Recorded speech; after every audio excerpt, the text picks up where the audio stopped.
ম্যানেজমেন্টের ঘটনাটা কি, কিভাবে ক্রেডেনশিয়ালের মাধ্যমে ট্রাস্ট ম্যানেজমেন্ট হয়, সেই জিনিসগুলো আমরা গতদিন দেখছি, রাইট? জি জি স্যার। আজকে আমরা ট্রাস্ট ম্যানেজমেন্টের আদলে দুটো ক্রিপ্টোগ্রাফিক ক্রেডেনশিয়াল টেকনিক আছে, একটাকে বলে অ্যালগরিদম, একটা হচ্ছে প্রোটোকল।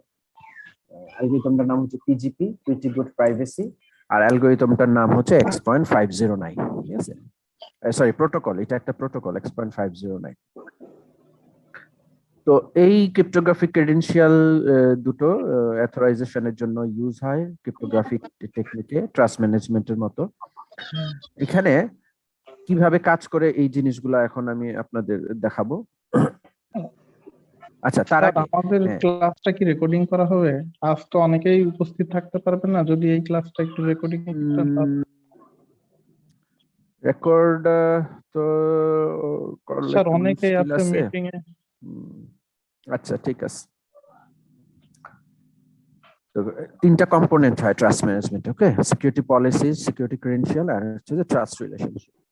সিকিউরিটি পলিসি হচ্ছে যেগুলো হচ্ছে যে পলিসিগুলোর মাধ্যমে আসলে ট্রাস্ট ম্যানেজমেন্টটা চলে, এবং এটা আনকন্ডিশনালি হইতে হবে, হ্যাঁ? Which are the local trust association that are local system trust unconditional, অর্থাৎ লোকাল সিস্টেমটা আনকন্ডিশনালি এটাকে ট্রাস্ট করবে, এরকম কিছু পলিসি থাকবে। ক্রেডেনশিয়াল লাগবে, যেটা ছাড়া ট্রাস্ট ম্যানেজমেন্ট হবেই না। ট্রাস্ট রিলেশনশিপ তৈরি হইতে হবে, ওকে? অর্থাৎ যে আপনার সার্টিফিকেট বা ক্রেডেনশিয়ালটা ইস্যু করে থার্ড পার্টি, সেখান থেকে শুরু করে যে ক্যারি করে, সেই ক্রেডেনশিয়ালটা ক্যারি করে সে যখন একটা রিসোর্স অ্যাক্সেস করে, এই ফুল ব্যাপারটার মধ্যে একটা রিলেশনশিপ তৈরি হয়, এবং রিলেশনশিপটা ট্রিগার করে, অর্থাৎ স্টার্ট করে হচ্ছে আপনার ওই থার্ড পার্টি যে ট্রাস্টটাকে ইয়েটাকে সার্টিফিকেটটাকে ইস্যু করে, ওকে? তো আচ্ছা, এই জিনিসগুলা সহজ, এগুলো একটু থিওরিটিক্যাল, এগুলো আপনারা দেখেন। আচ্ছা, আরেকটা জিনিস হচ্ছে ট্রাস্ট ম্যানেজমেন্টে ডিজিটাল ওয়ার্ল্ডে যেটা হয়, নিচের পয়েন্টটা, যে দুটো ইউজার এন্ডের মধ্যে আসলে ট্রাস্টটা তৈরি করে সেটা মেনটেন করাটা একটু ডিফিকাল্ট হয়, বিকজ কোনো প্রি এস্টাবলিশড ট্রাস্ট রিলেশনশিপ তো থাকে না। একজন ইউজার যখন কোনো একটা ক্রেডেনশিয়াল ইউজ করে কোনো একটা রিসোর্স অ্যাক্সেস করার অনুমতি চায়, যে রিসোর্স ওনার যে অনুমতি দিবে তার সাথে ইউজারের আর প্রি এস্টাবলিশড কোনো রিলেশনশিপ নাই। অন স্পট ভেরিফিকেশন হয়, অন স্পটই পারমিশন দেওয়া হয় রিসোর্সটা অ্যাক্সেস করতে পারবে কি পারবে না। সো অন স্পট ভেরিফিকেশনে কিছু রিস্ক থাকেই। এর জন্য ডিজিটাল ওয়ার্ল্ডে ট্রাস্ট ম্যানেজমেন্টটা একটু একটু কঠিন আসলে, হ্যাঁ? তবে এখন অনেক সুন্দর সুন্দর অ্যালগরিদম তৈরি হয়েছে, ওগুলোর মাধ্যমে করা যায়। আচ্ছা, আমি এখন দুইটা অ্যালগরিদম নিয়ে খুব অল্পতে আলোচনা করব, তারপর আরেকটা লেকচারে যাব। এটা জাস্ট আইডিয়াটা বুঝলেই হবে, ডিটেল যাওয়ার অত সময় হবে না আমাদের আসলে। ফার্স্ট অ্যালগরিদমটা হচ্ছে প্রিটি গুড প্রাইভেসি। এটা ট্রাস্ট ম্যানেজমেন্টের একটা অ্যালগরিদম। এখানে টু ফোল্ড সিকিউরিটি আসলে দেয়, ওই যে ব্লেজের টেকনিক অনুযায়ী, হ্যাঁ? প্রথমে হচ্ছে যে ওই রিকোয়েস্টার যে রিকোয়েস্ট করছে একটা অবজেক্টকে রিসোর্সকে অ্যাক্সেস করার জন্য, সে রিকোয়েস্ট করতে পারে কিনা, লোকাল পলিসির সাথে সেটা যায় কিনা, সেটা যদি যায় তাহলে কে রিকোয়েস্ট করছে, তারপরে বাদ বাকি স্টেপগুলো আসে। দুটো সার্টিফিকেট সিস্টেম আছে, একটা হচ্ছে পিজিপি আর একটা হচ্ছে X.509। তো এই জিনিসগুলো আমরা একটু ছোট করে দেখব। পিজিপিটা কি? পিজিপিটা হচ্ছে, আমি ছবিটাতেই যাই, তারপরে এই এক্সপ্লেনেশন আসবো। নর্মাল ক্রিপ্টোগ্রাফিক টেকনিকে কি হয়, আপনি যখন একটা মেসেজ এক জায়গা থেকে আরেক জায়গায় পাঠাবেন, তখন ট্রাস্টটা কিভাবে ম্যানেজ হয়? অর্থাৎ রিসিভার সেন্ডার যখন পাঠায়, সে তার পাবলিক কি দিয়ে এটাকে সে পাবলিক কি দিয়ে ওইটাকে এনক্রিপ্ট করে নেয়, করে ট্রান্সমিশন মিডিয়া দিয়ে পাঠায় দেয়, সার্ভারের রিসিভারের কাছে যায়, যে ইন্টেন্ডেন্ট রিসিভার সেই সেটাকে রিসিভ করে, হ্যাঁ? অনেক রিসিভার থাকতে অনেকেই রিসিভ করার চেষ্টা করতে পারে, বাট যেহেতু অ্যাড্রেস মিলবে না, অমুক মিলবে না, অনেক কিছু, তখন সে এটা পাবে না, এবং যে ইন্টেন্ডেন্ট রিসিভার সে তার প্রাইভেট কি দিয়ে মেসেজটাকে ডিক্রিপ্ট করে, সাধারণ পাবলিক প্রাইভেট কি এনক্রিপশন টেকনিক, ওকে? আর পিজিপিতে কাজটা হয় একটু অন্যভাবে। প্রথমে কি করা হয়, যে ডেটাটাকে আমি পাঠাবো সেটা হচ্ছে আমার ডেটা, তো এখানে একটা র্যান্ডম কি জেনারেট করা হয়, এটাকে কেউ সিক্রেট কি বলে, সিকিউরিটি কি বলে, এরকম একটা র্যান্ডম কি জেনারেট হয়। সরি, সেই র্যান্ডম কিটা দিয়ে যে ডাটাটাকে আমি পাঠাতে চাচ্ছি মূলত এই ডাটাটাকে এনক্রিপ্ট করা হয়। ঠিক আছে, এনক্রিপ্ট করার পর এই এনক্রিপ্টেড যে ডাটাটা আছে, খেয়াল করে এটা হচ্ছে এনক্রিপ্টেড ডাটা, এই যে ডাটাটাকে এনক্রিপ্ট করে দিল। তারপরে যে র্যান্ডম কিটা আমার ছিল, যে কি দিয়ে ডাটাটা এনক্রিপ্ট হয়েছে সেই কি দিয়ে এই ডাটা খুলবে। তাহলে এই র্যান্ডম কিটাকে আবার কি করা হয়, কোনো একটা, এখানে আরএসএ অ্যালগরিদমের কথা বলছে, যে কোনো একটা ভালো অ্যালগরিদম দিয়ে এই র্যান্ডম কিটাকে আবার এনক্রিপ্ট করা হয়। তাহলে এটা হচ্ছে আমার আরেকটা একটা এনক্রিপ্টেড কি, যেই কিটা ডিক্রিপ্টেড অবস্থায় যখন ছিল ওটা দিয়েই মেসেজটাকে এনক্রিপ্ট করছে। তাহলে এই মেসেজটাকে বা এই ডেটাটাকে যদি কেউ ডিক্রিপ্ট করতে চায় তাহলে তার এই এনক্রিপ্টেড কিটার ডিক্রিপ্টেড ভার্সনটা লাগবে, অর্থাৎ এই যেইটা, আদারওয়াইজ খুলতে পারবে না। তাহলে আমার এখানে দুটোই এনক্রিপ্টেড, দুটোই লক, তালার ছবি। হ্যাঁ, এই দুটোকে আবার একসাথে এনক্রিপ্ট করা হয়। কতবার এনক্রিপশন? একবার, জিনিসটা একটু বাল্কি হয় বটে, দুইবার, তিনবার, এই দুটোকে এনক্রিপ্ট করা হয় করে এটা হচ্ছে ফাইনাল এনক্রিপ্টেড মেসেজ। এই যে লাস্টে যখন এটাকে এনক্রিপ্ট করে সেটা হয়তো পাবলিক কি দিয়ে করতে পারে, যেটা ক্রিপ্টোগ্রাফিক টেকনিকে করে। ইন্টেন্ডেন্ট রিসিভারের কাছে এই এনক্রিপ্টেড মেসেজটা যাবে, অর্থাৎ এই এনক্রিপ্টেড মেসেজটার মধ্যে দুটো এনক্রিপ্টেড জিনিস আছে, অর্থাৎ এনক্রিপ্টেড ডেটা, আরেকটা হচ্ছে ওই ডেটাটা যে কি দিয়ে এনক্রিপ্ট হয়েছে সেই এনক্রিপ্টেড কিটা। বুঝা গেছে? তাহলে ওই স্যার আপনার কথা বেশ ঠান্ডা লেগেছে না? হ্যাঁ, কণ্ঠস্বর কাশি, ভিন্ন মনে হচ্ছে। হ্যাঁ, গলা, এর জন্য আস্তে আস্তে কথা বলতেছি। না ঠিক আছে, জি। এখন এই এনক্রিপ্টেড ডেটা আর এনক্রিপ্টেড কি, এই দুইটা জিনিস চলে যাবে হচ্ছে ইয়ের কাছে, রিসিভারের কাছে, এনক্রিপ্টেড মেসেজ হিসাবে। হ্যাঁ, সে তখন ডিক্রিপশন অ্যালগরিদম থাকবে, সেই ডিক্রিপশন অ্যালগরিদম দিয়ে এই এনক্রিপ্টেড মেসেজটাকে ডিক্রিপ্ট করবে। ডিক্রিপ্ট করার পর সে কি পাবে, প্রাইভেট কি দিয়ে ডিক্রিপ্ট করবে। ডিক্রিপ্ট করার পর সে কিন্তু ডেটাটা দেখতে পাবে না, খুলে দেখবে একটা এনক্রিপ্টেড ডেটা আছে এবং একটা এনক্রিপ্টেড প্রাইমারি র্যান্ডম কিটা আছে। এই র্যান্ডম কিটার একটা ক্লু, একটা মেসেজ সামহাও এখানে আসবে, যে কি দিয়ে এটাকে ডিক্রিপ্ট করবে, কোন অ্যালগরিদম দিয়ে বা কি দিয়ে। সেটা শুধুমাত্র রিসিভার যখন প্রাইভেট কি দিয়ে এটাকে এনক্রিপ্ট করবে সেই শুধু জানতে পারবে। জানার পর সেটা দেখেন এখানে যদি 2 নাম্বারই করে অন্য কেউ প্রাইভেট কি দিয়ে ডিক্রিপ্ট করে, সে কিন্তু ওই জিনিসটা না জানলে এটাকে আবার ডিক্রিপ্ট করতে পারবে না। অর্থাৎ এই চাবিটা যতক্ষণ পর্যন্ত না প্লেন চাবি না হবে ততক্ষণ পর্যন্ত এই ডাটাটাকে খুলতে পারবে না। তো এখানে যদি কেউ নর্মাল ক্রিপ্টোগ্রাফিক টেকনিকে এখানে কেউ যদি প্রাইভেট কি দিয়ে মেসেজ ডিক্রিপ্ট করে আর কিছু লাগে না, ডেটা পেয়ে যায়, কিন্তু এখানে তাও পাবে না। তারপরে সেইখানে যখন এনক্রিপ্ট হবে চাবিটা, সেই চাবিটা দিয়ে মেসেজটাকে ডিক্রিপ্ট করা হয়।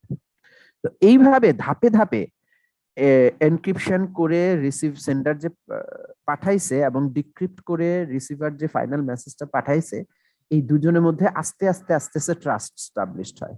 এই ট্রাস্ট স্টাবলিশ করার জন্য এই ক্রেডেনশিয়াল গুলা কাজ করছে। প্রথমত র্যান্ডম কি বা সিকিউরিটি কি, তারপরে কাজ করছে পাবলিক কি, তারপরে কাজ করছে একটা প্রাইভেট কি, অনেকগুলো কি। এইভাবে ওই যে গতদিন যে বলছিলাম মাছের একটা গল্পের মতো ট্রাস্টটা আস্তে আস্তে ধাপে ধাপে এস্টাবলিশড হয়। ঠিক আছে, তো এটা নিয়ে বড় রিসার্চের কাজ আছে, পিজিপি। এটা পিজিপির ফুল নামটাই খুব সুন্দর, প্রিটি গুড। প্রিটি গুড, কত সুন্দর একটা কথা, তাই না? Pretty good privacy. এই অ্যালগরিদমটা অনেক পপুলার। এখন আরো অনেক রিসার্চাররা এটার উপর অনেক কাজ করতেছে। ট্রাস্ট ম্যানেজমেন্টের আরো অনেক টেকনিক আস্তে আস্তে বের হয়েছে। তো এটা বেসিক যেহেতু, তাই আমি দেখালাম। এটার ধারণাটা আপনারা রাখেন, এই কথাগুলাই না এই জায়গায় আছে, হ্যাঁ, পড়লে পরে বুঝবেন। আচ্ছা, এখন আরেকটা জিনিস ট্রাস্ট ম্যানেজমেন্টে যে জিনিসটা হয়, একটা কাহিনী, এখানে একটা গল্পের মতো ছবিটা। এখানে কি গল্পটা এইভাবে আমি বলি, ধরেন একটা ফাইল আছে বা একটা অ্যাপ্লিকেশনে আমার 3টা ফাইল আছে, খুব সিকিউরড ফাইলগুলা, মানে খুব সেনসিটিভ এই ফাইলগুলা। ঠিক আছে, একজন ইউজার, সে এই অ্যাপ্লিকেশনের ফাইল 1টাকে অ্যাক্সেস করতে চাচ্ছে। ঠিক আছে, এখন অ্যাক্সেস করার জন্য আমরা জানি আমাকে সামহাউ যার অ্যাপ্লিকেশনটা যেখানে আছে সেখানে আমাকে প্রুফ করাইতে হবে নিজেকে যে আমি ট্রাস্টেড ইউজার, নাহলে তো আমাকে দিবে না। কে বিশ্বাস কেন করবে এই অ্যাপ্লিকেশনের ওনার? XYZ হাজার হাজার ইউজার রিকোয়েস্ট তো করতেই পারে, রিকোয়েস্ট করলেই দিবে। এখানে ট্রাস্ট ম্যানেজমেন্টটা কিভাবে হয়, এ কে অ্যাপ্লিকেশন ওনার কেন ট্রাস্ট করবে, এটা হচ্ছে প্রশ্ন। এর প্রশ্নের উত্তরটা দিতে গিয়ে ব্যবস্থাপনাটা এমন ভাবে হয়, বেশ কিছু ইন্ট্রোডিউসার থাকে। হ্যাঁ, ধরেন এইটা কোম্পানিটার নাম হচ্ছে XYZ, ফুল কাহিনীটা যে কোম্পানির অ্যাপ্লিকেশনটা XYZ, ওই কোম্পানির বেশ কিছু ট্রাস্টেড ইন্ট্রোডিউসার থাকে। ওই ইন্ট্রোডিউসাররা নাম হচ্ছে এবিসি, এরা ইন্ট্রোডিউসার। এই ইন্ট্রোডিউসাররা যে ইউজারই অ্যাপ্লিকেশন বা XYZ কোম্পানির কোনো জিনিস অ্যাক্সেস করতে চাবে, এই ইন্ট্রোডিউসাররা যে অ্যাক্সেস করতে চাবে তাকে ইন্ট্রোডিউস করায় দিতে হবে, পরিচয় করায় দিতে হবে, আদারওয়াইজ এই অ্যাপ্লিকেশন ওনার একে বিশ্বাস করবে না। এইখানে এই ডাবল অ্যারোটা মানে হচ্ছে এ সি এর আন্ডারে থেকে অ্যাপ্লিকেশন ওনারের কাছে ইন্ট্রোডিউস হবে, অর্থাৎ সি হচ্ছে একটা ট্রাস্টেড ইন্ট্রোডিউসার। যে ইন্ট্রোডিউসার অ্যাপ্লিকেশনের ওনার XYZ কোম্পানিকে বলবে যে আমি লোয়ার কেসে একে চিনি, সে একজন ট্রাস্টেড ইউজার, তুমি তাকে অ্যাপ্লিকেশনের ফাইল 1 যেটা সে রিকোয়েস্ট করছে সেটাকে অ্যাক্সেস করতে দিতে পারো।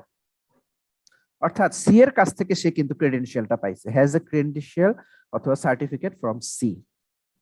এখন আসেন এ আর সি এর সম্পর্কটা কেমনে হইলো, এ কিভাবে সি এর আন্ডারে গেল, বি এর আন্ডারে কেন গেল না, এ বি সি কারা, এরকম ইন্ট্রোডিউসার কি আরো হইতে পারে? হ্যাঁ, ইন্ট্রোডিউসার অনেক হইতে পারে, তবে ইন্ট্রোডিউসার হওয়ার জন্য তার কিছু রুল টুল আছে, ওগুলাকে মেনে ট্রাস্টেড ইন্ট্রোডিউসার হইতে হবে। এটা সফটওয়্যারের মধ্যেই থাকবে, পুরো প্যাকেজের মধ্যে ট্রাস্টেড ইন্ট্রোডিউসার হইতে হবে।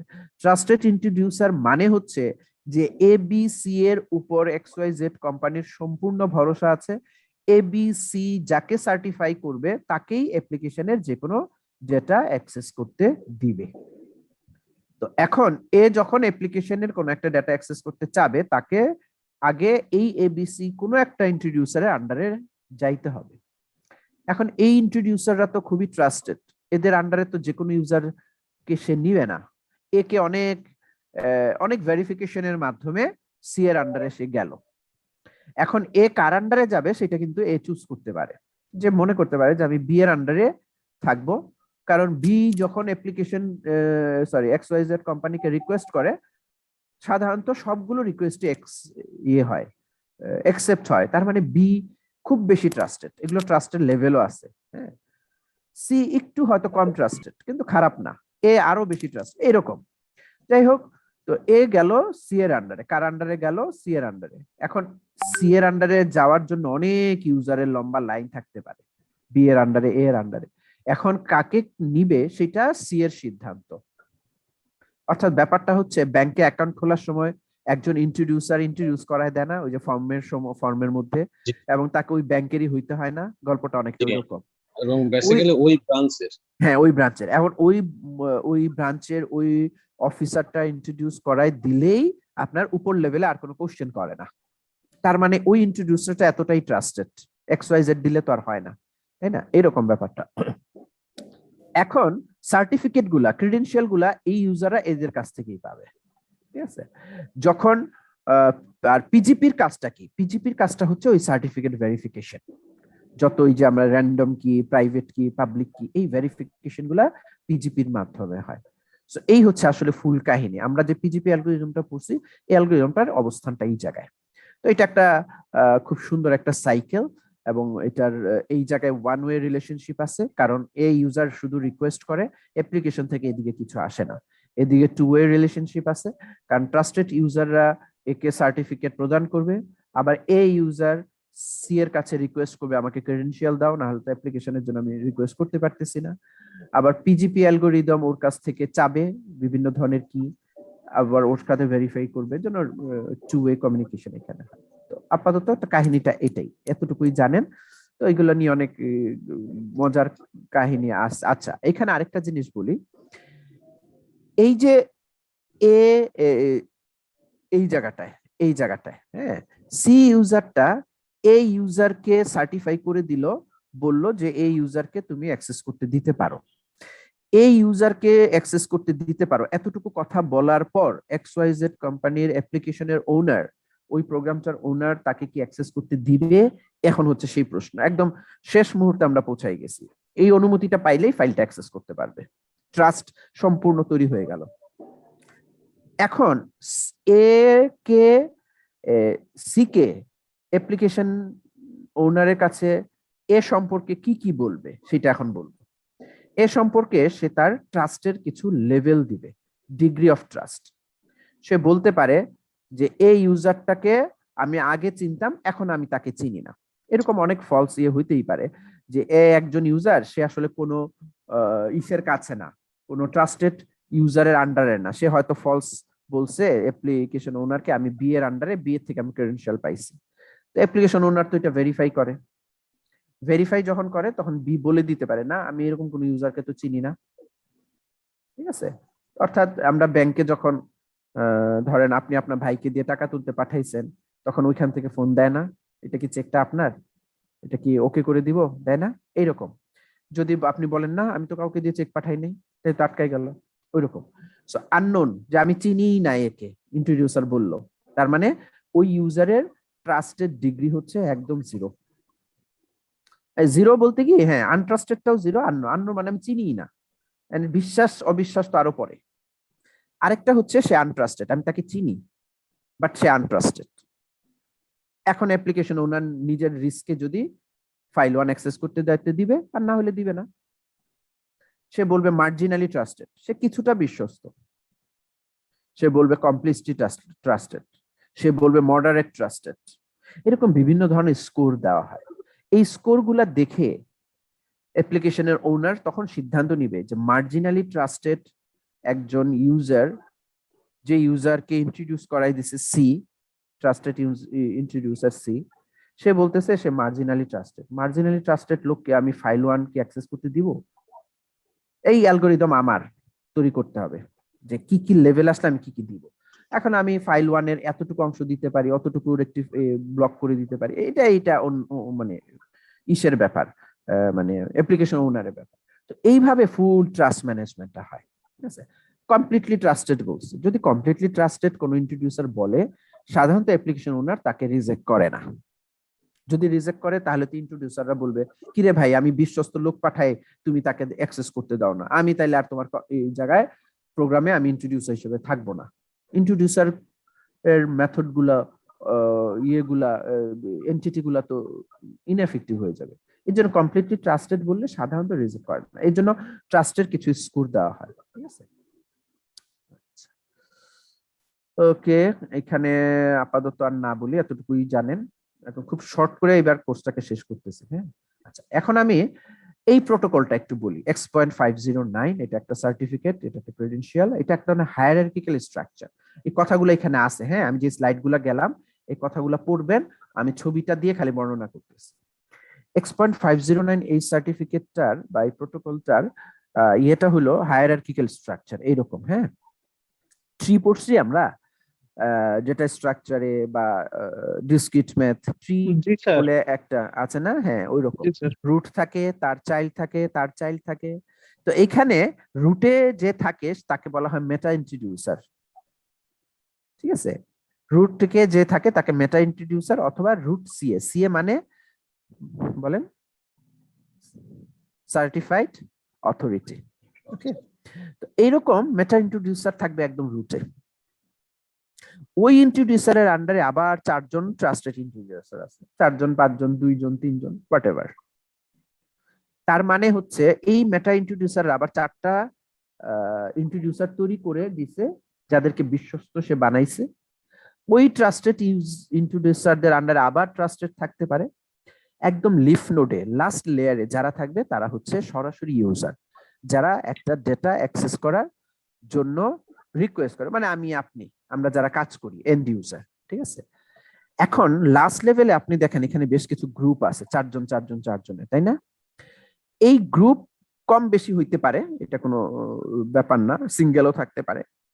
জিনিসটা হচ্ছে এটা, প্রথম যে ট্রাস্টেড ইন্ট্রোডিউসার আছে এইটা, এই ইন্ট্রোডিউসারের আন্ডারে দেখেন টোটাল 8 জন আছে দুটা গ্রুপে।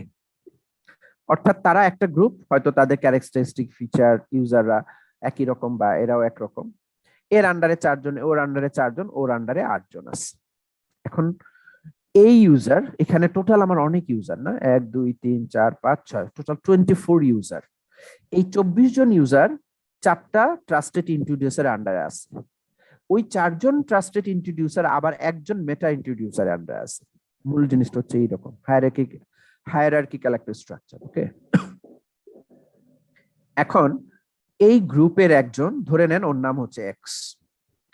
এই এক্স যখন এই কি একই গ্রুপের আরেকজনকে কোনো ডেটা পাঠাবে অথবা কোনো একটা ট্রানজাকশন হবে এই দুইটা ইউজারের মধ্যে, এক্স আর ওর নাম হচ্ছে ধরেন ওয়াই, তাহলে সরাসরি হবে একদম এই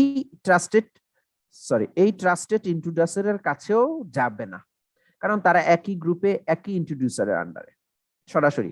অর্থাৎ এই 4 জন যে কেউ যে কোনো কারণে তাদের কাছে ডাটা পাঠাতে পারবে।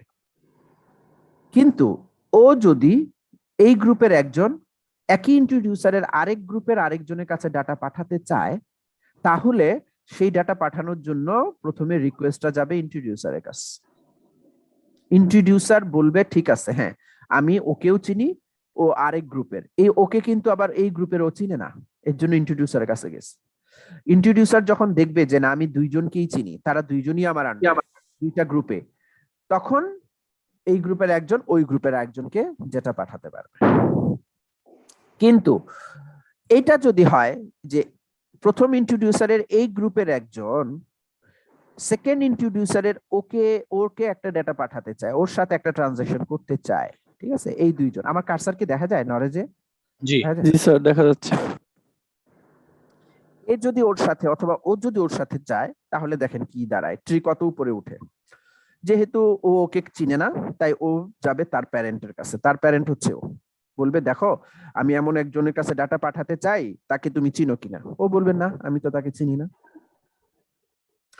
ওকে চিনে না, আবার ও বলবে যে আমি একজনের কাছে ডাটা রিসিভ করতে চাই বা আমি পাঠাতে চাই, হোয়াট এভার, তুমি তাকে চিনো কিনা দেখো তো। ওর প্যারেন্টকে বলবে না আমি এই লোককে তো আমিও চিনি না। আবার ও বলবে আমি একে চিনি না। তাহলে দুইজনকে চেনানোর দায়িত্ব নেওয়ার মতো এখনো কাউকে পাওয়া যায় না, এই দুইজন পারে নাই।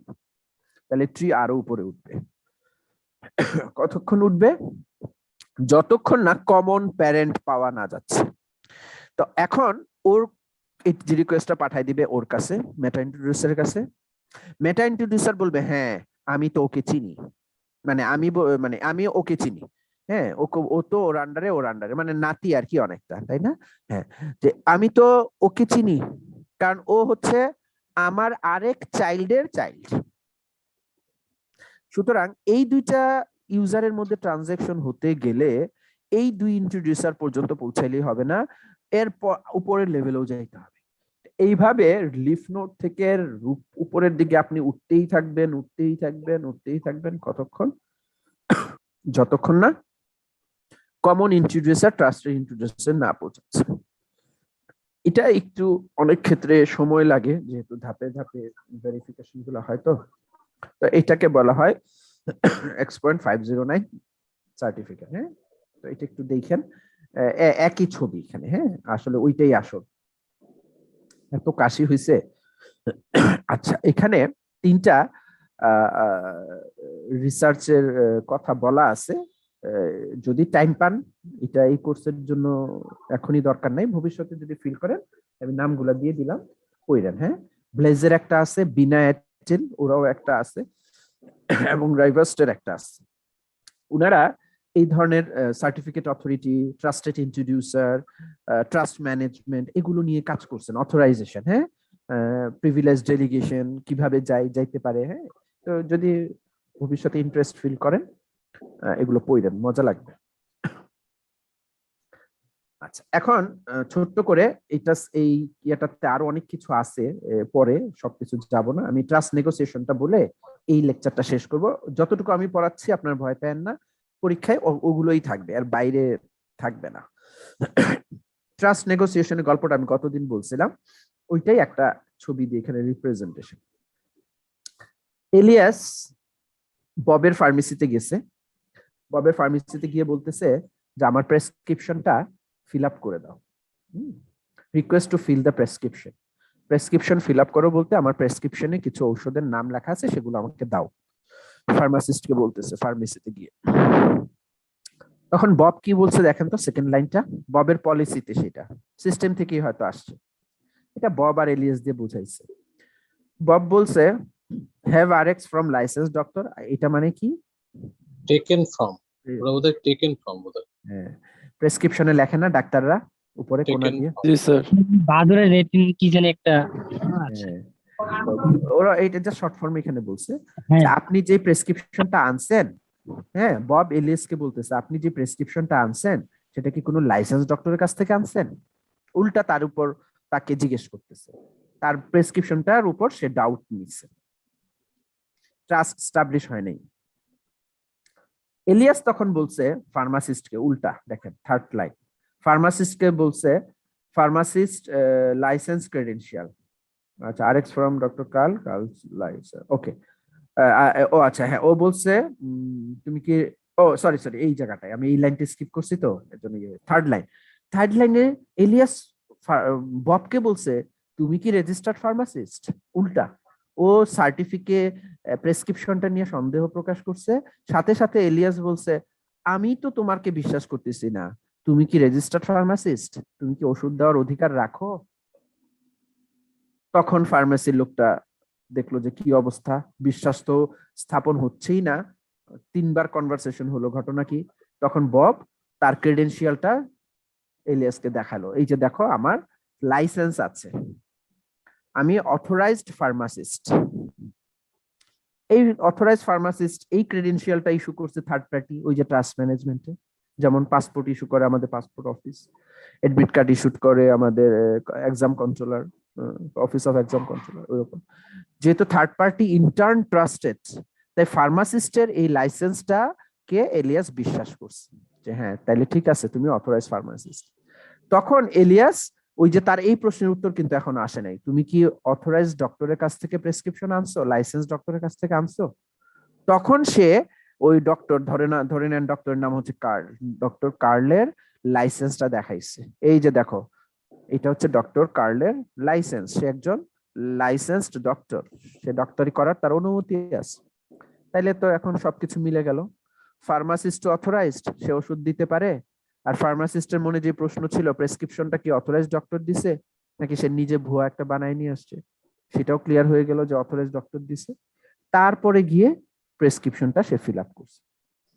এখানে আমরা বব আর এলিয়াস যে বোঝালাম, এটা দুইটা প্রোগ্রামের মধ্যে বা দুইটা ট্রানজেকশন যখন হবে দুইটা এন্ডে, তখন ধাপে ধাপে ধাপে ধাপে সিস্টেমের ভিতর থেকেই এই কোশ্চেন গুলা ক্রেডেনশিয়াল গুলা শেয়ার করে করে ধাপে ধাপে ট্রাস্টটা এস্টাবলিশড হবে, এবং এই ট্রাস্টটা এস্টাবলিশ হতে কিছুটা সময় লাগে। এই ঘটনাটাকে বলে ট্রাস্ট নেগোসিয়েশন।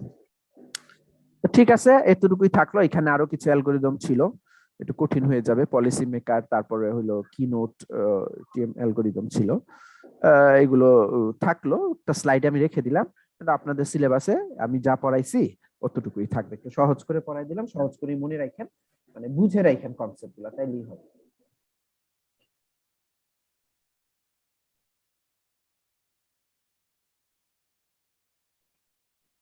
এখন আমরা যে লেকচারটা পড়বো সেটার নাম হচ্ছে আপনার,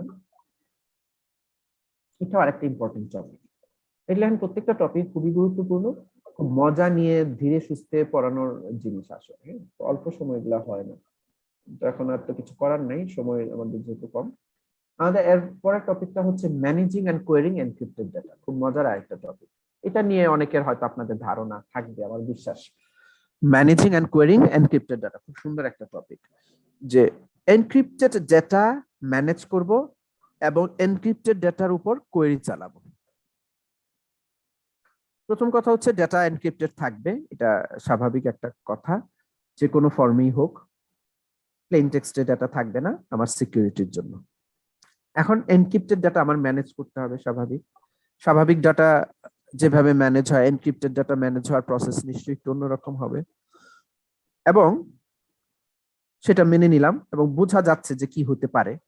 কিন্তু প্রশ্নটা হচ্ছে কোয়েরিং অন এনক্রিপ্টেড ডেটা, এটা মানে কি? আমরা যখন প্লেন এন্ড সিম্পল কোয়েরি চালাই, ইউজুয়ালি আমরা কোয়েরি চালাই প্লেন টেক্সট ডাটার উপর, ডিক্রিপ্টেড ফর্মে ডাটার উপর, তাই না?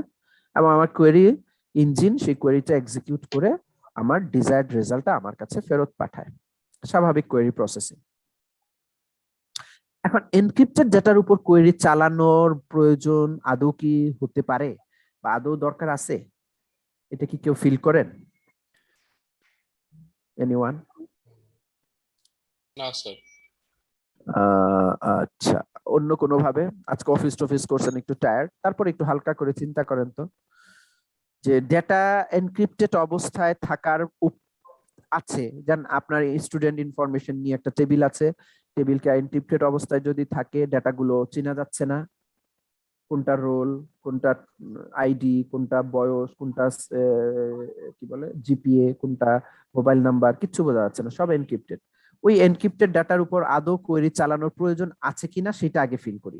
যদি ফিল করি যে না প্রয়োজন আছে, তাহলে আমরা মেকানিজম গুলা জানার চেষ্টা করব কিভাবে হতে পারে।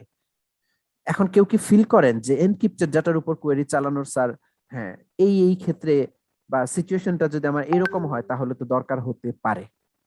কেউ কি আছেন?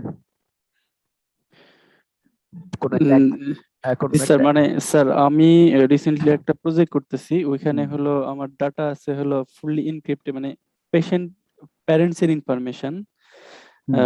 Information fully encrypted. Very good. এবং ওই ডাটার উপরে হলো আমার সার্চিং করতে হয় না? আচ্ছা, আপনি কি ডেটাগুলোকে ভিউ করতে পারেন এনক্রিপ্টেড ফর্মে, নাকি ব্লাইন্ডলি কোয়েরি চালান?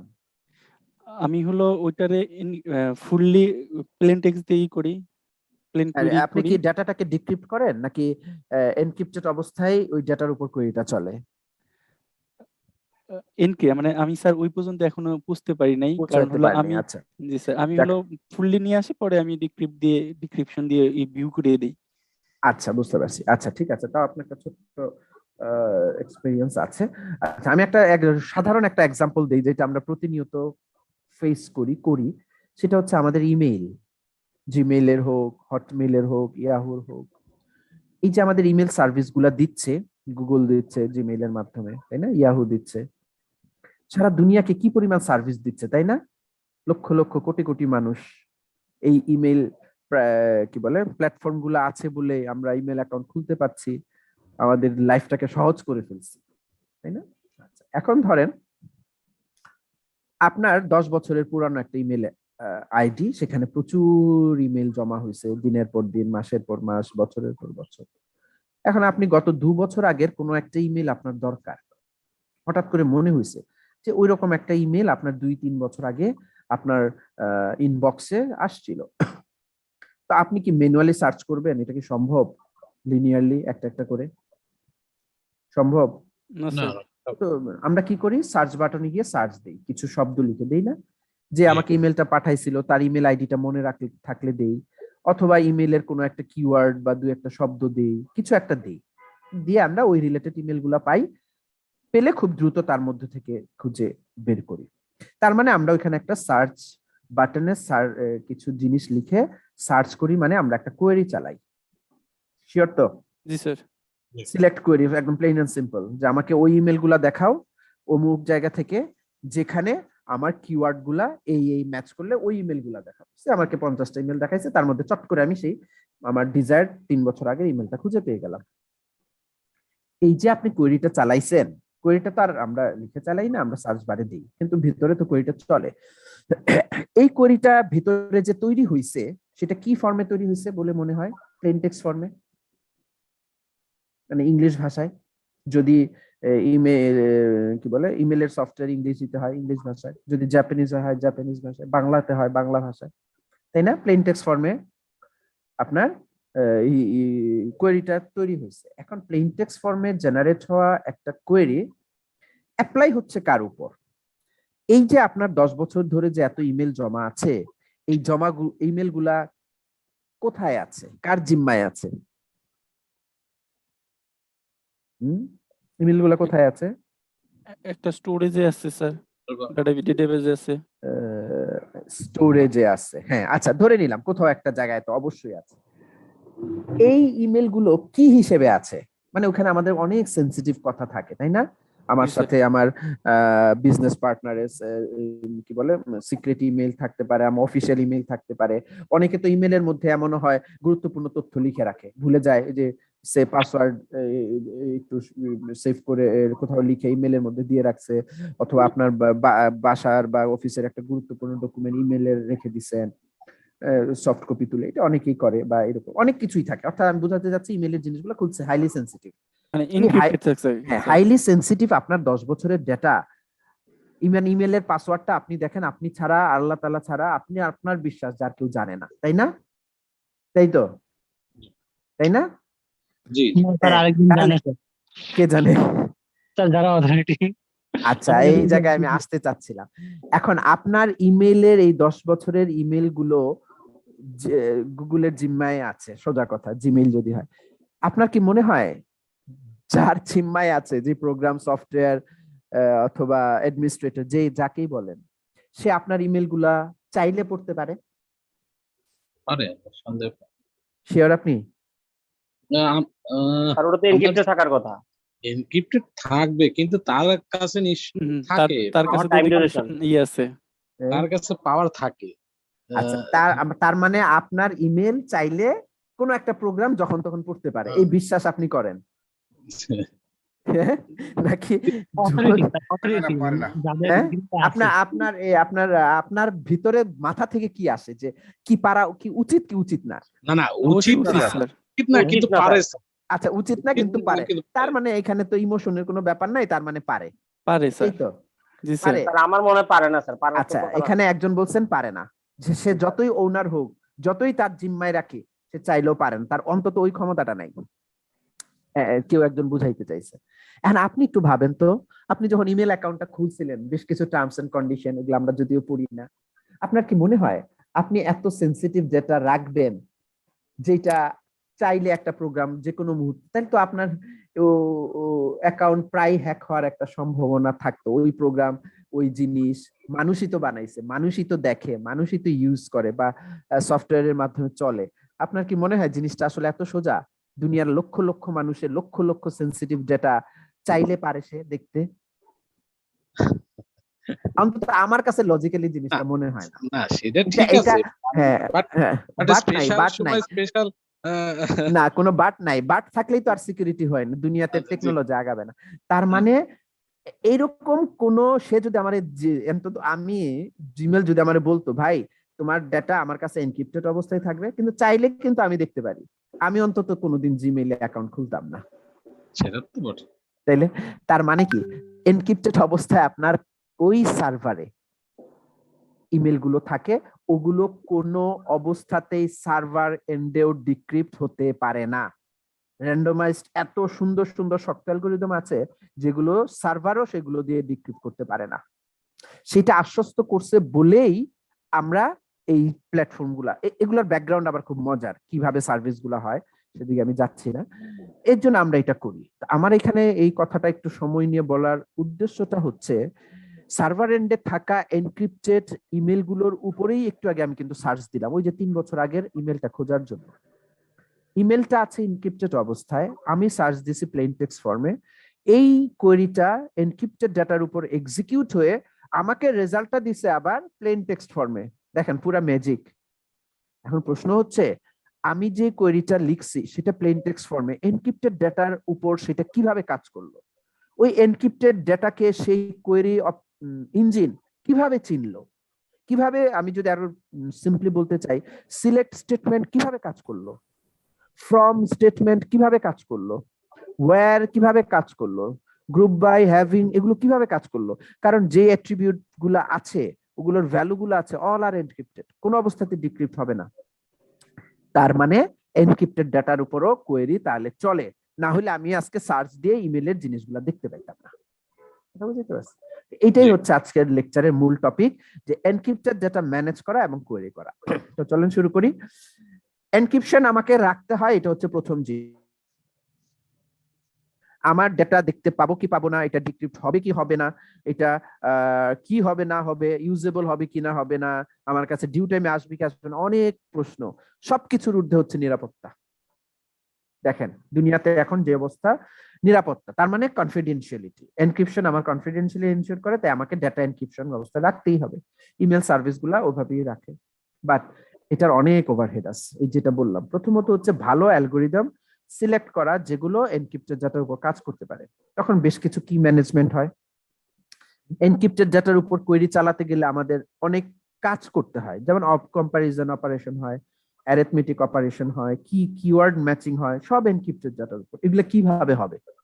যেহেতু আমি মেনে নিছি আমি এনক্রিপ্টেড অবস্থায় রাখবো, ডিক্রিপ্ট করবো না, তাহলে এই চ্যালেঞ্জ গুলো এখন কেমনে হবে? ওভারহেডের আন্ডারে দেখেন কত কিছু রাখা আছে, ঠিক আছে? তো এই জিনিসগুলা নিয়ে আমরা পড়বো। এখন আসেন এই ছবিটা, এনক্রিপ্টেড ডাটার উপর কোয়েরি করা, ম্যানেজ করা, এই জিনিসগুলা যেভাবে হয়, যেখানে হয়, ডাস বলে একটা মডেল আছে না সারা দুনিয়া জোড়া, এটাকে ডেটাবেজ এজ এ সার্ভিসও বলে, আবার কেউ কেউ ডেটা এজ এ সার্ভিস বলে। আমরা নাম শুনছি কি ডাস শব্দটার, শোনার কথা অনেকের। এটা মানে কি জানেন? এই ছবিটা আপনি ধরেন বেশ কিছু ডেটার আপনি মালিক, ওনার, প্রচুর সেন্সিটিভ ডেটা। এই ডেটাগুলো রাখার মতো আপনার কাছে সেই রকম টেকনোলজি, ক্ষমতা, সক্ষমতা আপনার নাই। তাহলে সেই ডাটাগুলো আপনি কই রাখবেন? থার্ড পার্টির কাছে। থার্ড পার্টির কাছে। এই যে থার্ড পার্টির কাছে আপনার ডেটাগুলো রাখছেন, ঠিক আছে, যেমন ইমেলের গুলাই বলেন বা আরো অনেক, এটা কিন্তু সারা দুনিয়া জোড়া একটা ব্যবসা। ডেটাকে ভাড়া হিসাবে রেখে একটা সার্ভিস প্রোভাইড করে, এর এক ধরনের সার্ভিস প্রোভাইডার। আইএসপি যেমন সার্ভিস প্রোভাইডার,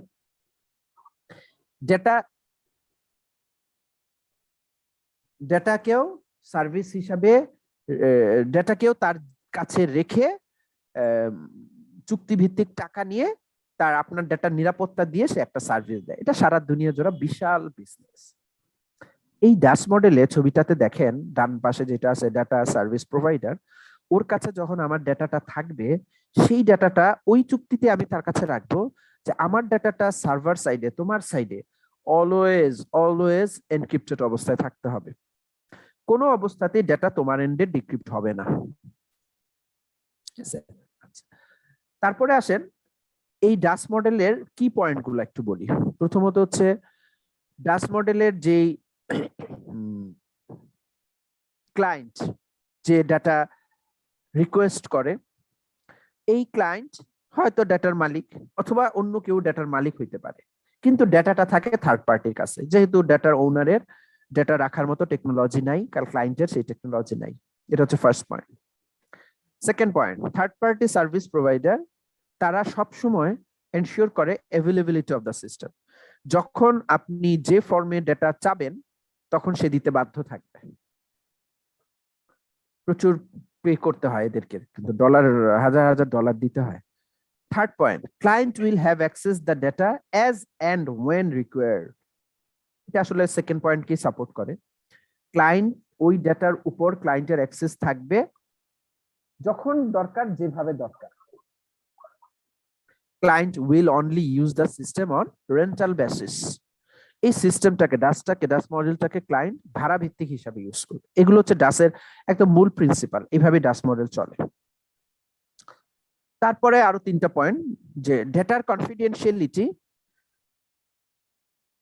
অবশ্যই অল টাইম ডাস মডেলে সার্ভার এন্ডে এনশিওর হইতে হবে। এখানে লেখছে confidentiality of the sensitive data. আপনার প্রচুর ডেটা আছে, এত প্রচুর ডেটা ইকুয়ালি হয়তো কনফিডেন্সিয়াল না। যে অংশটুকু কনফিডেন্সিয়াল বা যে ডেটাগুলো কনফিডেন্সিয়াল সেগুলোকেই আমরা সেন্সিটিভ, মানে যে অংশটুকু সেন্সিটিভ সেগুলোকেই আমরা কনফিডেন্সিয়াল হিসাবে তার কাছে রাখবো এনক্রিপ্টেড অবস্থায়। সব ডেটাকে এনক্রিপ্ট করে কনফিডেন্সিয়াল দেখায় রাখারও কোনো যুক্তি নাই। প্রচুর ডেটা থাকতে পারে যেগুলো আসলে এত কনফিডেন্সিয়ালিটি কোনো দরকারই নাই, ওখানে অ্যাভেলেবিলিটি হয়তো দরকার, ঠিক আছে? এর জন্য বলছে confidentiality for sensitive data to be ensure. Second, এর পরের পয়েন্টটা বলছে client hides the sensitive portion of the data at the server end. Client তার sensitive portion of the data always server এন্ডে হাইড করে রাখে। Server side administrator will not get access to this sensitive and confidential data in plain text form. DBO সেই ডাটাগুলো plane text ফর্মে দেখতে পাবে না। এগুলো হচ্ছে ডাসের মূল প্রিন্সিপাল। এই প্রিন্সিপাল গুলা যদি মানতে হয়, মানতে তো হয়, তাহলে দুটা চ্যালেঞ্জ আমাদের সামনে আসে। প্রথমত, ভালো একটা এফিশিয়েন্ট এনক্রিপশন অ্যালগোরিদম লাগবে। প্রচুর অ্যালগোরিদম আছে, তৈরি হচ্ছে। এই ডাস মডেলের জন্য একটা ভালো এনক্রিপশন অ্যালগোরিদম লাগবে। সেকেন্ড চ্যালেঞ্জটা হচ্ছে আসল সাপোর্টিং কোয়েরি। একটা ভালো কোয়েরি ইঞ্জিন লাগবে যেটা এনক্রিপ্টেড ডাটার উপর কাজ করতে পারে।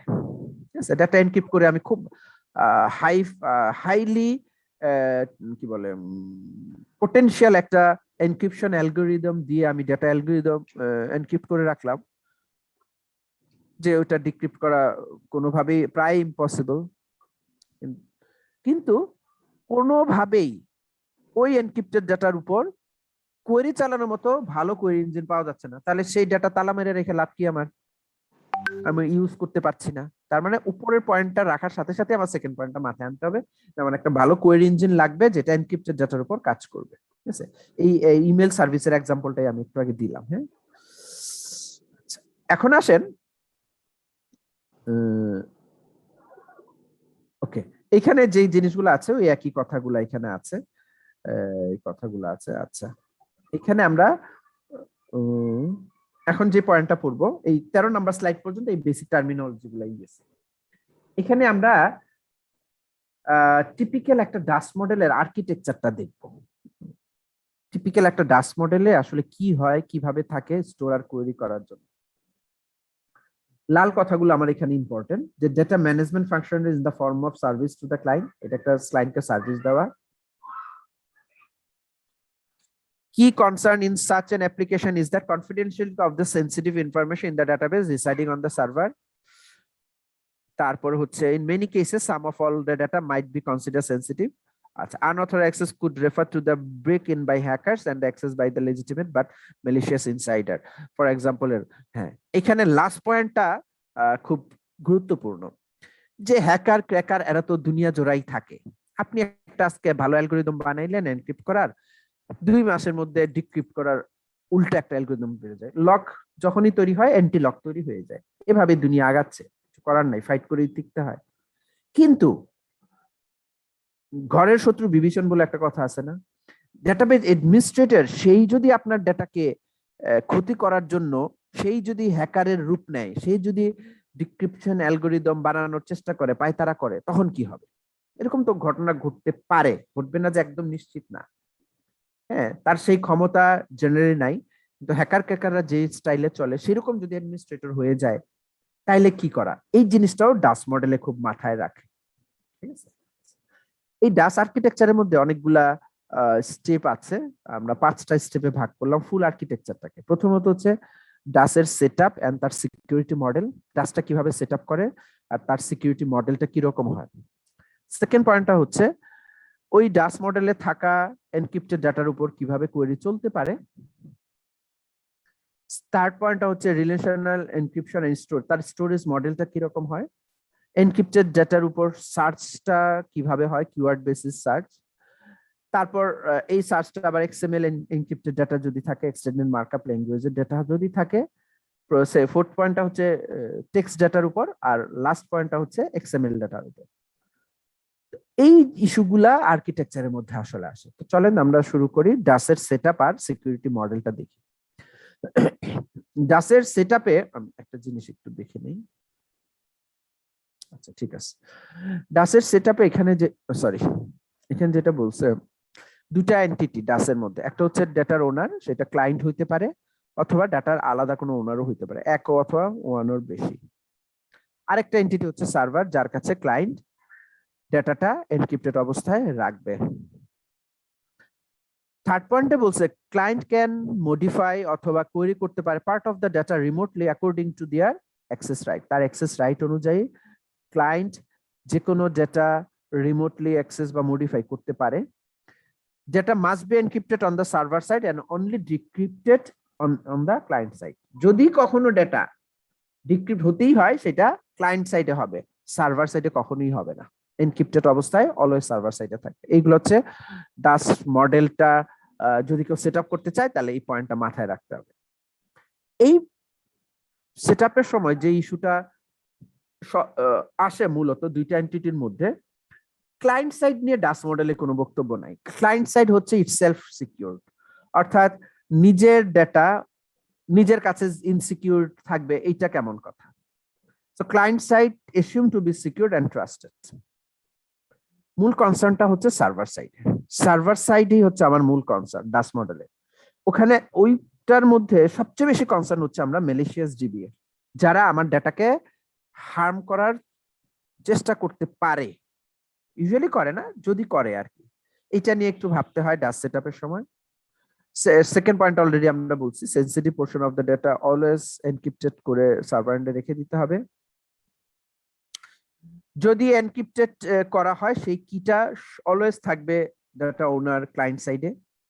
আর ডেটা যদি কখনো ডিক্রিপ্ট করতে হয়, আমি যদি বলতেছি কেন, পরে আসবো যখন, তখন দেখবেন যে ডিক্রিপশনের আদৌ প্রয়োজনটা ওইভাবে কতটুকু হয় সেটা আমরা পরে দেখবো।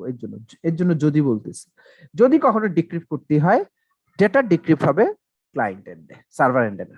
ঠিক আছে, আচ্ছা একটা এক্সাম্পল দিয়ে আমরা সেকেন্ড পয়েন্টটা, এনক্রিপ্টেড ডেটার উপর কোয়েরি চলে, এটা একটা এক্সাম্পল দিয়ে বুঝবো।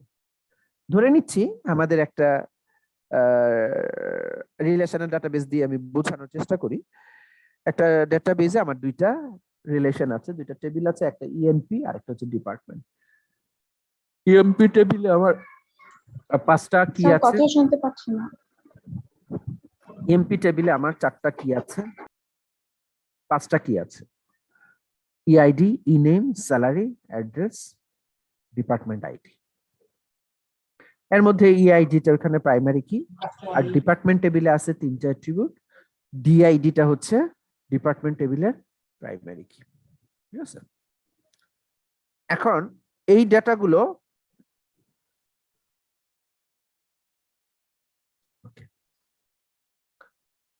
ডেটাগুলো আমার সার্ভার এন্ডে এনক্রিপ্টেড অবস্থায় থাকবে। এই ডেটা বলতে এই টেবিল দুটা, এলিয়াসের টেবিল ধরেন, সার্ভার এন্ডে এনক্রিপ্টেড অবস্থায় থাকবে। এখন এই সার্ভার এন্ডে একটা টেবিল আবার এনক্রিপ্টেড অবস্থায় কিভাবে থাকে এটা নিয়ে এখন একটু বলি। এটা তো একটা টেবিল যার কিছু রো কলাম আছে, টেবিলের মধ্যে অজস্র ডেটা আছে, পাঁচটা feature, ID, name, salary, address, department. একটা টেবিল আসলে পুরোটা একসাথে এনক্রিপ্ট হয় না। টেবিল তো একটা স্কিমা, তার ভেতরে ভ্যালুগুলো এনক্রিপ্টেড করা আমার দরকার। আসল যেটা টেবিল আসলে এনক্রিপ্ট পুরোটা একসাথে হয় না, এখানে এনক্রিপশনটা হয় রো ওয়াইজ, এক একটা ইউনিট হিসেবে। আসলে এনক্রিপ্টেডটা রো ওয়াইজও হয় না, কলাম ওয়াইজ হয়, এটা আমরা পরে দেখবো। যেমন ইআইডি কলামে ধরেন 100 জন এমপ্লয়ির আইডি আছে, ই নেমে 100টা নেম আছে, ওই 100টা আইডি এনক্রিপ্ট হবে, তারপর 100টা নেম এনক্রিপ্ট হবে, 100টা স্যালারি এনক্রিপ্ট হবে। আলটিমেটলি আমার পুরো টেবিলটা তখন এনক্রিপ্ট হয়। এবং যেটা সার্ভার এন্ডে, ডাস মডেলের সার্ভার এন্ডে যখন থাকে তখন এনক্রিপ্টেড রো থাকে। ধরেন টোটাল টেবিলে 100টা রেকর্ড আছে, তাহলে আমি বলবো 100টা এনক্রিপ্টেড রেকর্ড আমার সার্ভার সাইডে আছে। ওইভাবে চিন্তা করলে টেবিলটা এনক্রিপ্টেড আমরা বলি, কিন্তু পুরো টেবিল একসাথে এনক্রিপ্ট করার কোনো মেকানিজম নাই। এর জন্য সেকেন্ড পয়েন্ট, লাস্ট দুইটা পয়েন্ট বলছে, it is assumed that each row is encrypted as a single unit. Thus, we have a set of encrypted records at the server end. Okay. এখন আসেন, sorry, ওকে, আমরা এই encrypted ডেটাটা server এন্ডে ধরেন আছে। এখন এলিয়াস এই কোয়েরিটা চালাইস, একটু কোয়েরিটা দেখেন।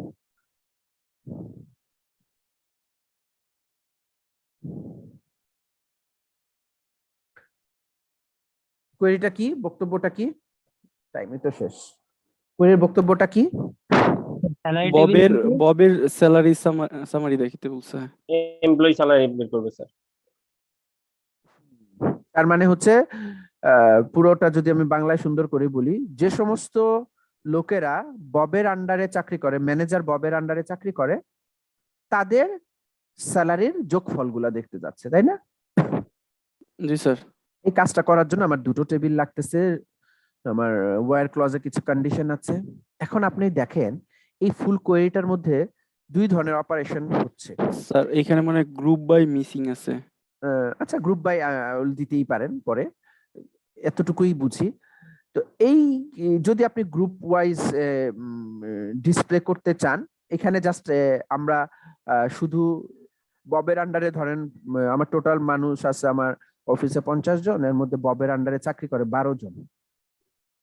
এই 12 জনের টোটাল স্যালারির যোগফলটা দেখব, এটা হচ্ছে মূল জিনিস। এই কোয়েরিটার মধ্যে, এই কোয়েরিটা এখানে ইম্পর্টেন্ট না, আমরা তো ডেটাবেস ম্যানেজমেন্ট সিস্টেম পড়ছি না, আমরা সিকিউরিটি পড়ছি। এখানে এই কোয়েরিটাতে দেখেন দুই ধরনের অপারেশন আছে, একটাকে বলে অ্যারিথমেটিক অপারেশন আর একটা হচ্ছে রিলেশনাল অপারেশন। অ্যারিথমেটিক অপারেশনটা আছে সিলেক্ট স্টেটমেন্টে, আর রিলেশনাল অপারেশনটা আছে হোয়ার ক্লোজ। এখন এই প্রশ্নটা করেই ক্লাসটা শেষ করব, বাকিটা নেক্সট দিন পড়াবো। আপনারা কি একটা কোয়েরিও বের করতে পারবেন যে কোয়েরিতে কোনো অ্যারিথমেটিক অপারেশন অথবা কোনো রিলেশনাল অপারেশন থাকে না বা থাকবে না? পারবেন? আপনারা 10 মিনিট সময় দিলেও একটা কোয়েরি লিখতে পারবেন? সিলেক্ট স্টার ফ্রম এমপ্লয়ি, ওইটা ছাড়া, ওইটা আসলে কোনো কোয়েরি না। পারবেন? না স্যার, তখন তো আর হবে না। খুবই ডিফিকাল্ট। ওয়্যার ক্লজ আসলেই আপনার রিলেশনাল অপারেশন আসবে, আর ওয়্যার ক্লজ ছাড়া আদতে কোনো কোয়েরি হয় কন্ডিশন ছাড়া? না স্যার। অ্যারিথমেটিক অপারেশন লাগি। এখন এই অ্যারিথমেটিক এবং এই রিলেশনাল অপারেশন গুলোর উপর এনক্রিপ্টেড, এগুলো তো এনক্রিপ্টেড ডেটা, এখানে তো বব বলে কিছু নাই, ডেটার তো এনক্রিপ্ট হয়ে গেছে, ইএমপি জি, স্যার। টেবিল, ডিপার্টমেন্ট আইডি সব encrypt, salary encrypt. Encrypted data, salary গুলো আগে ছিল 10,000, 5,000, 20,000 নিউমেরিক্যাল ভ্যালু, এগুলো এনক্রিপ্টেড হয়ে এবিসিডি ক খ গ এগুলা কিছু একটা হয়ে গেছে, ওগুলার আবার যোগফল কি? ববরেই তো চিনে না, আগে ওয়্যার এক্সিকিউট করবে, তারপরে ফ্রম থেকে সিলেক্টে যাবে, এই তো অনেক জটিল কাজ। তার মানে অ্যারিথমেটিক অপারেশন এবং রিলেশনাল অপারেশন এনক্রিপ্টেড ডেটার উপর করাটা খুবই ডিফিকাল্ট, এটা একটা চ্যালেঞ্জ। আবার at the same time arithmetic operator আর রিলেশনাল অপারেটর ছাড়া কোনো কোয়েরিও হয় না। এই হচ্ছে আমাদের মূল সমস্যা। এই সমস্যাটা দিয়ে আজকে শেষ করলাম, ইনশাআল্লাহ বাকিটা নেক্সট দিন। সমাধান নেক্সট ক্লাস। নিচের আরেকটা পড়েন, আমি লেকচারটা দিয়ে দিব না। স্যার অ্যাটেন্ডেন্স নেবেন না স্যার? অ্যাটেন্ডেন্স কি দিবেন, কি ড্যান্স দিবেন? স্যার অ্যাটেন্ডেন্সের কথা বলছিলাম স্যার। ও অ্যাটেন্ডেন্স, আমি ভাবলাম অন্য কোনো ড্যান্স দিবেন কিনা। স্যার আচ্ছা একটু দিয়ে দেন তাড়াতাড়ি, Yes, sir. একটু রোলটা বললেন। হ্যাঁ roll, yes, 1 One. Yes sir, এইভাবে। হ্যাঁ 2 yes, sir. অনেক টায়ার্ড আপনারা, যাদের হয়ে গেছে চলে যাইতে পারেন। আল্লাহ হাফেজ, আসসালামু আলাইকুম, ভালো থাকবেন।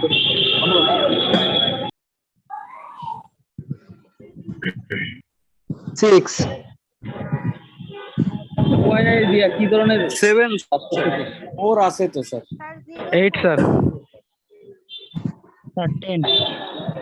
10 7 আছে 13